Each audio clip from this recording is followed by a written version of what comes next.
খাওয়া কিন্তু অর্ডার করেছিলাম KFC থেকে।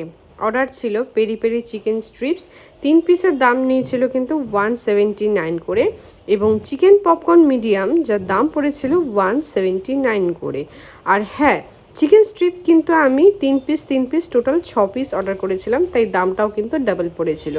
এবারে বলি ওদের প্যাকেজিং কিন্তু বেশ ভালো, সেটা ব্যাপারে কিন্তু কোনো কথা হবে না। সঙ্গে কিন্তু কেচাপের কিছু প্যাকেটও ওরা দিয়েছিল, তবে কোনো ডিপ ওরা কিন্তু পাঠায়নি, যেটা কিন্তু আমাকে সত্যি অবাক করেছে। কারণ নর্মালি কিন্তু ওরা এই পেরি পেরি স্ট্রিপসের সাথে কিন্তু ওরা ডিপ পাঠায়। যাই হোক, এবারে আসি খাবারের ব্যাপারে। চিকেন যে স্ট্রিপসগুলো আছে সেগুলো কিন্তু যথেষ্ট বড়, মানে মোটামুটি এক একটা লেগ পিসের মতন কিন্তু বড়। জানি না ক্যামেরা কতটা বোঝা যাচ্ছে, যথেষ্ট ভালো।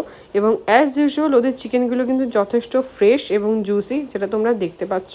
খুব ভালো কোয়ালিটির চিকেন ওরা ব্যবহার করে, সে ব্যাপারে কিন্তু কোনো দ্বিমত থাকতেই পারে না। যাই হোক, এই হচ্ছে পুরো ব্যাপারটা, খেতে কিন্তু বেশ ভালো ছিল। এবারে আসি নেক্সটে। চিকেন পপকর্নের মধ্যে যেটা অবাক করার বিষয় সেটা হলো পেরি পেরি মশলাটা কিন্তু দেয়নি, দেখতে পাচ্ছ একেবারেই কিন্তু সাদা। সুতরাং এই ব্যাপারটা কিন্তু আমি একটু ডিসঅ্যাপয়েন্টেড ফিল হতাম। আদারওয়াইজ কিন্তু দুটো চিকেন খেতে একেবারেই একই রকম। সঙ্গে তাই একটুখানি যে কেচাপ পাঠিয়েছিল সেই কেচাপ দিয়ে খেলাম, এবং ঘরে ছিল মেয়োনিজ।